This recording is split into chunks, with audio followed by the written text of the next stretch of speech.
afternoon. We're here on this part where I will interview a fellow teacher about one material, a film material or short film, which we will use later on in order to analyze functionalism and the involvement of social participation theory in analyzing or discussing furthermore the functions of art, or elaborating the three categories that we've discussed: physical, social, and personal. The good thing about this discussion with Sir King is we have an important material, important in a sense that it carries whatever theories that we have burdened ourselves discussing from previous ones. This is a concrete example of what I've told you about material that would have an ascribed function more than just its original, like entertainment. It can develop other socio-political, socio-cultural functions or end because of foremost the interpretation of the public, circumstances, or contexts that are developing historically. Now, Tom and Jerry, that's the material that we're going to discuss with Sir King, is an old short film format. It was produced by Hanna-Barbera. I think there were a lot of spin-offs of this film. For instance, the Tom and Jerry show, which was produced, I think, by Warner Brothers, and the Tom and Jerry Kids show, which was co-produced by a certain company and Hanna-Barbera. Now, the conflict of this short film, or the plot, revolves around the rivalry between Tom the cat and Jerry the mouse. And this rivalry would sometimes result in reconciliation, but a short-lived reconciliation between the two. And eventually they would find themselves resuming their enmity for some nonsensical reasons. Now, the show was a subject of a lot of controversy, including labels such as it had become associated with racial prejudice, a lot of political slurs. It was also hegemonic, according to an article. We are going to not really resolve but discuss the value of these arguments, the validity of the arguments, based on an expert, or I would say expert because he had been a fan, or he has been a fan of Tom and Jerry, and with his extensive reading about anything, about culture, about history, I think he's the right person to ask about the controversies associated with this film. Now, without further ado, I'm going to throw in questions, and later on Sir King will elaborate, and probably I can chip in if I have something in mind. Now, let's begin with the childhood of Sir King. I'm going to throw in a question now that I have in my list. As a child, Sir King, what made you watch Tom and Jerry? Almost, it's very nostalgic. I say nostalgic because I watched the cartoons when I was very young. I think early elementary, or probably even kindergarten. I cannot even remember when I started watching the cartoon, so I can't help but remember waiting for the time. Unlike now, that you can just watch from YouTube or Facebook. So we have to wait for schedules, and there were a lot of advertisements, and there's an element of anticipation. And when we watch it, we laugh at our heart's desire as children. It's very funny. And what makes it even more funny is, even until now, even if you have watched the clip 1 billion times already, and you keep watching it over and over again in your adulthood, in your adult life, you still find it very, very funny.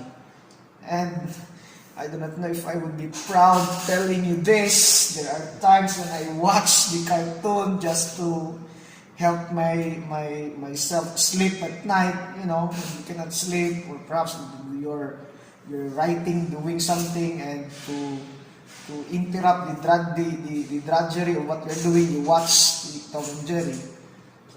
I'm watching it alone, and then I laugh at myself, laugh alone, and I look like a fool. But it's very, very entertaining. Great, great. That's good to hear, Sir King. At least I would know that I'm not alone with regard to my reaction on this show based on my childhood experience. The eternal funniness of the theme. You can't compare, maybe I am biased, this show with recent shows. There's a classic fun in this material that can never be found anymore in recent materials of the same format. And it's true, I would agree that it could eliminate our drudgery, our stress, because it covers a lot of issues that foremost we can relate, and then the nonsensical fun as well can help us look away from our serious job as teachers. And I would know that you also have your own reprieve or way to relieve rather yourself from tensions. I'm going to my second question, and this will become a little bit more serious than the first one. The first one was to establish, right, both of our interest to this material. The second question goes like this. Now, do you watch Tom and Jerry, of course, now as an adult? And then there's a follow-up. How does watching it today different from when you were a child? Yeah, of course, I still watch Tom and Jerry. I already mentioned that. Before, we anticipate watching it as children because it is cartoons. Now, it's still cartoons, but we watch it just to let time pass. Or perhaps we saw a Facebook page or Facebook post with Tom and Jerry, and I can't help but remember. I keep on posting this, maybe sending this to Sir Genesis once in a while when we find interesting clips of Tom and Jerry. We share it to each other, so that's why he remembered me of my interest and asked me for this interview. So we watch it because it is in Facebook. When you scroll up and down in Facebook, there are times that it will pass through your wall or in your Facebook account. And when you watch the clip, there's an element of nostalgia because you remember your childhood days. And when you were still a child, you look at it, you watch it because it is cartoons, it is colorful, the music and the audio is funny, and what makes it interesting is when we were children, we didn't notice and we don't give a shit on it. Yes. That the music or the background music are classical music, yes, renditions or orchestra, lovely music. But to us, we don't care about the music because what we would like is the funny side, the cartoons, and the entertainment. But when you are adult, you realize, it is orchestra, and you will realize how expensive and tedious playing these orchestrations back in the 1940s.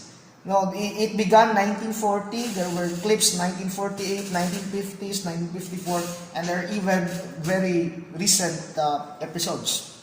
But can you imagine at that time they have to play orchestra and record, and when you have an orchestra at that time, you have to ask all these members of the orchestra to play the score.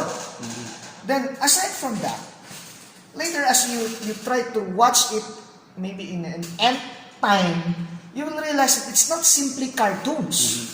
There are allusions. There is satire, sometimes dark humor, or even green jokes, or some political slur. or some societal implications as you watch the show. Just a while ago, Sergeant and I were watching together a clip which I asked him to take a look. Probably he will also show it in your class. So the Tom and Jerry episode shows a trust between Tomcat, Jerry Mouse, and Boots the dog.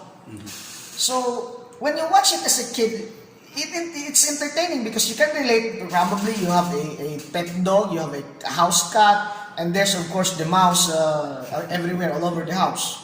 But in the clip, it talks about a trust, a peace treaty with the three elements, three characters. And there's a paper. They have to sign a paper. Signed Tom, Jerry, and Boots. And to cut the long story short, for quite some time, they are living in harmony with all the funny scenarios. But later on, when they found a myth, or, well, some resources. So the trust was broken because each has an interest in the available resources. It's now political, it's now social, it's now personal. It talks about the distribution of resources and the scarcity of resources. So of course, later when you analyze the clip, you will see Boots as the one dictating because he is the biggest, the most powerful among the three. And of course, Tom, Jerry will also have their own way of overpowering or outmaneuvering Boots. So meaning to say, it shows to us some social realities. Probably as children, we don't care. We don't these things because what we like are the colors, the fun part, the cartoon characters. But when you watch it as an adult, you'll realize that there are elements, probably consciously or unconsciously shown by the directors, by the writers, and the producers. Because of course, the fact that the intended audience are children, especially at that time. Yes. And I don't know, intentionally or unintentionally, they produce dark humor, which later on, even in year 2021, Tom and Jerry has become a classic. It can be watched by children. It can be watched by adults. But to me, if you ask me, Tom and Jerry actually is not a children's cartoon. It should be an adult cartoon. Because adults, I observe, are more entertained watching Tom and Jerry than children. That's right. Yeah, I agree with Sir King. The delineation between a young audience member and adult audience member is great. In the context of an adult, there are a lot of issues that we are already familiar with and can discuss or can discuss with ourselves and among others. Whereas when you were a kid, we are focused on visual treat, and we have a certain element that we anticipate always, that when the music will become a little bit excited, the trombone and the trumpet would sound funny. That's the cue that the best part is already happening or the punchline has been thrown, or the most important part of the joke has already been delivered. We are all focused on that form, whereas when we are adult, we deal with the complex scenario, reading outside of the text, so to speak, in literature. This is why I enjoy talking to Sir King about this material, Tom and Jerry, because he's the one who can read beyond the text. If Tom and Jerry was the text, it's not there. However, when he talks about it, it becomes so obvious to me. I'm enlightened.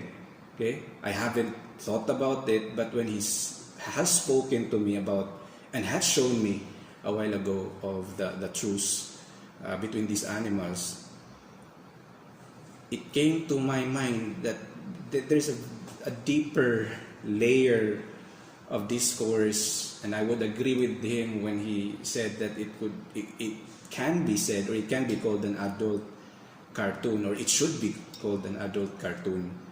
And I think the adult community will benefit much from it if they want to gain more perspective about what is happening in their society. Now, let me go to my third question. What elements have you seen in Tom and Jerry that appeals more? Probably he has answered a while ago some the elements that this question had asked, but perhaps Sir King has a lot more to say still. What elements have you seen in Tom and Jerry that appeals more to adults than kids, sir? As what I have mentioned, it is an adult. To me, it's an adult cartoon because there are social realities depicted in all the episodes. Mm-hmm. You won't notice it when you are just a child because your purpose is to be entertained. Mm-hmm. And as you watch it in the end time later in your life, when you are now grown as an adult, you will now decipher meanings more than the color, more than the face value, more than the audio, more than the sound elements. Mm-hmm. There's a lot of episodes, there's a lot of clips. There's even one showing a black woman. So usually black women are shown as house help. Mm-mm. You know, the one who is helping the household. Well, the amo or the owners of the household are Americans, or white people. Then it also portrays standards, social norms. When you are a house help, you should be black or maybe brown. And when you are a house help, you should be motherly. You should wear this motherly clothes, fat, the quality of the voice should appear motherly, and so many so many things. The cartoon, Tom and Jerry, with its so many episodes, it is showing to us social realities. Probably the reason to that is, of course, these are created by adults who have no background for childhood entertainment. All right. That's it. Maybe during that time, 1940s towards 80s or 90s or even 2000s, the makers, the writers of cartoons don't have good backgrounds about childhood development. Yeah. Now, it's a bit complicated probably because of censorship, because of the improvements in media. MPRCB in the Philippines, or maybe certainly there's an equivalent in the West, in the Western context, in US and Europe. So they would require censorship and even ask the producers and the writers of these cartoons to make the cartoons pleasant to children, language, the movements, and everything. So if you notice, when you watch kids TV, channel is that the Nick Jr. So there's also Disney, and I'm not really familiar with that. I just have some ideas because the children of my sister keep on watching it, and I don't have an interest with the new ones, with the Paw Patrol, even Dora, and all those. There's so many, but during our time, there's just Tom and Jerry, there's a Donald Duck, there's just Mickey Mouse. Very very few selections. Okay. But you will really, despite of that, you really like watching it. And what intrigues me in my adult life is I am somehow surprised why it was allowed, why it was shown to us when we were children. in many ways or the another, it shows violence. They keep on slapping each other. Yes. But you notice, during our time, there were no violent children. There were no yeah, probably yes, there are bullies, but not as much as today. Yes. You would see children very violent, slapping, even killing their playmates. But during our time, it's okay because we know it's just cartoons. We truly know it's just cartoons. No matter how violent, you can watch Tom and Jerry, hacking each other, shooting each other, falling heavy objects, and so many things. And again, these have some implications because probably that is also because of the sophistications and complications of media censorship, the backgrounds of the writer and producers of these cartoons. So before, they were not so conscious about it, but anyway, we are entertained, we are happy, Yes. and when we watch it as children, we're so entertained, and all the more we are more entertained when we watch it again in our adult life. That's right. Now, speaking of what appeals to adult, in addition to Sir King, there was a very good point that Sir King had raised, especially about childhood psychology, and about the psychology also of the adult while writing the script. Now, one point in addition with regard to appealing to adult is the element of slapstick comedy. A lot of comedians are actually looking at the script and the short films of Tom and Jerry to be inspired or to get some inspiration for their act, because there are a lot of heavy exaggerated action in Tom and Jerry. And remember, when you witness or watch a comedy show, a slapstick comedy show, there's also a lot of poking, slapping, and there are even force pistols executing another person. This is a part of the drama of the slapstick comedy. And even Charlie Chaplin had used, and even Dolphy, our entertainer, equivalent to Charlie Chaplin, had used slapstick comedy. So it is in the thick consciousness of adult entertainment, and I would agree with Sir King this second time, using the second point, that adult would find some material or intertextual element in Tom and Jerry that they can also use to elaborate other forms of entertainment, such as slapstick comedy. And I would share the same sentiment with him regarding my puzzlement upon realization that Tom and Jerry is actually violent, or there are elements of violence, but it was well awarded. It had nominations, and it had won even Academy Awards as a film. But that puzzlement has ceased because I was able to talk with Sir King, and I was convinced that this film is worthy of an award. You can search or Google the awards. I think there are more than 6 awards garnered by major awards garnered by the show.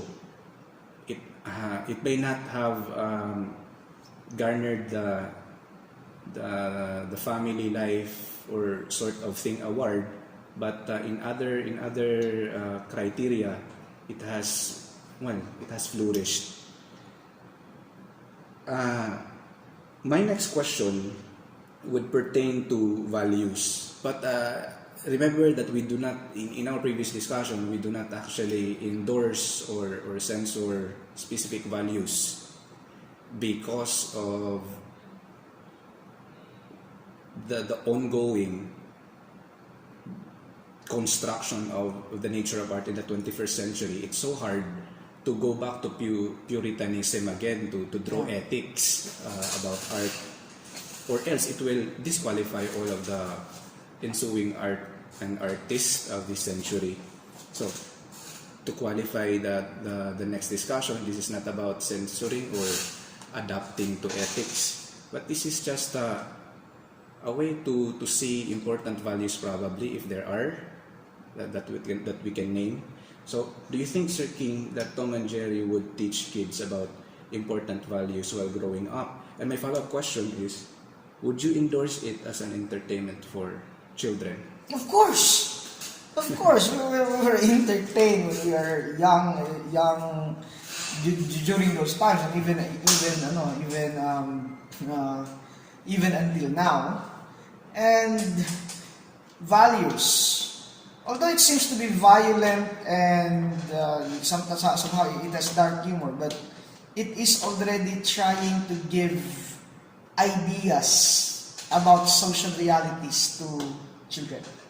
So take for example the one episode that we're talking about. It's entitled Truce. So it's a peace treaty with Tom, Cat, Boots the dog, and Jerry Mouse. And they really have to sign something. There's a document, a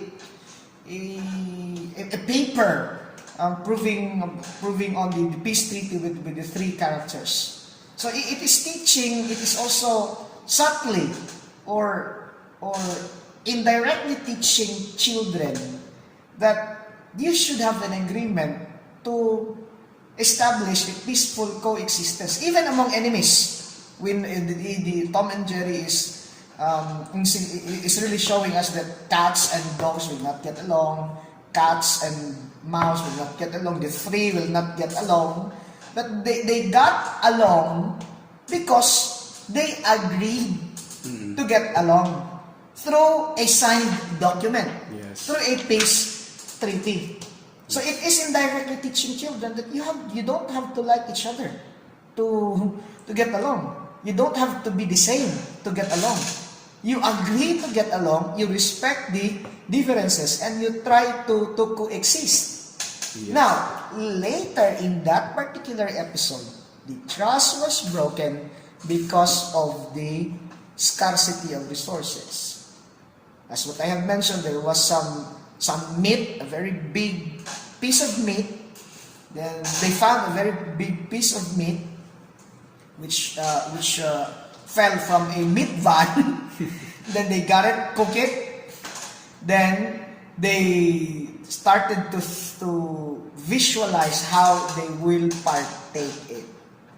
Boots was the biggest. Boots the dog was the biggest. So more so, he has this somehow political presence and power to dictate because he was the one who started dividing it among them. Yes. And the biggest part goes to Boots. Later on, Jerry, Tom Cat also erased the partition which Boots has drawn. Now later on also, Jerry Mouse also had his own scheme or way of partition. Of course, more favorable to the one who is trying to divide the piece of meat. Yes. So meaning to say, it is telling us if you have the power to impose and divide, of course, you can have the biggest portion. Yeah. Now later, to cut the long story short, they ended up quarreling again and smashing things to each other. The clip ended. The clip ended in the scene where, in an old scene, in a previous scene which was already shown, where they started to have the idea of a trust. Mm-hmm. So the trust was created when there was conflict, but they realized they have to stop the conflict. But it was destroyed. The trust was destroyed and became useless just because of the piece of meat, because of scarcity of resources.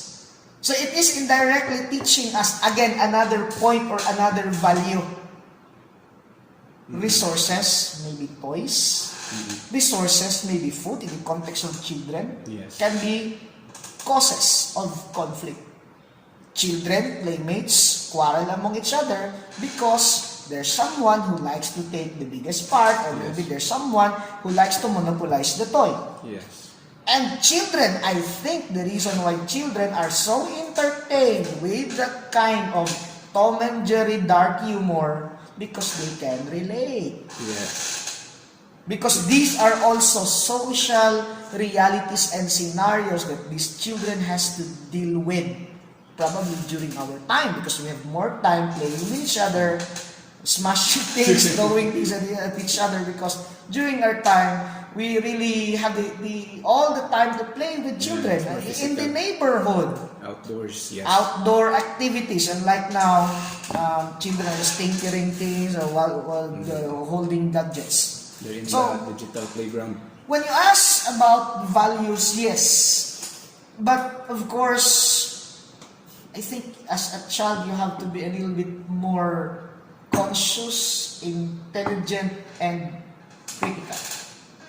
Great. Meaning to say, if you use the old version of Tom and Jerry, I say old version because there's new episodes Yes. created in the recent time, but it's so mellowed down and I don't like watching it. I prefer the Tom and Jerry in the classic. 1940s, the classic Tom and Jerry. Because these are exposing children to social realities, although in a very subtle manner. But of course, you have to, if you are a parent, you have to guide your children. You have to that's why there's PG or parental guidance.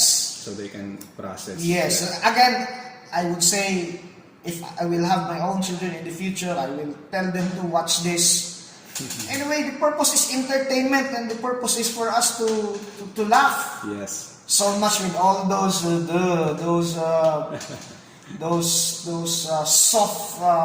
soft side of entertainment.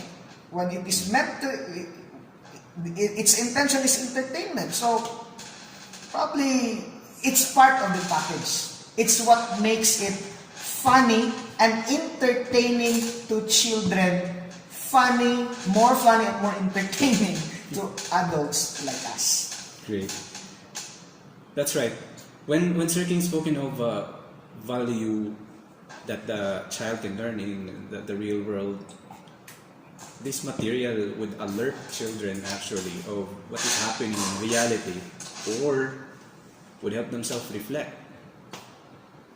Like in the playground, if they're sharing scarce resource like snacks, somebody would elbow the little ones in order to get the big piece.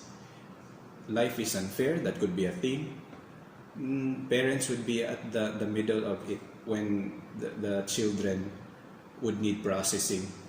The cartoon is not an independent material. That's why cartoons should be watched by children within the family, within the household. They're not left alone, because the processing will be the element later on if we focus on valuing or drawing values from the material. And so I would also endorse this, the way that Sir King would endorse it to families or to children for the fun of it, because the producers intended it to be funny and not to draw a lot of logic about the actuations of Tom and Jerry. The political sentiments might be acknowledged later on when the children would grow up, but it is not necessary that they will learn the political sentiments right when they are still a child. The parents can be there to know or to gauge where the understanding of children will be and communicate accordingly. Now, the truth hurts will be shown after this episode with Sir King, and I hope in the future discussions, especially in environmental art, I can find a space for Sir King again to be with us or another teacher.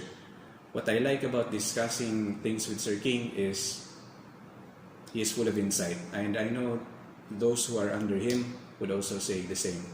So this has been your teacher, Sir Genesis. Thank you so much in behalf of my class, Sir King, for taking part in this interview and for helping us shed light on the controversial, according to an article, material, Tom and Jerry. Thank you. All right, thank you.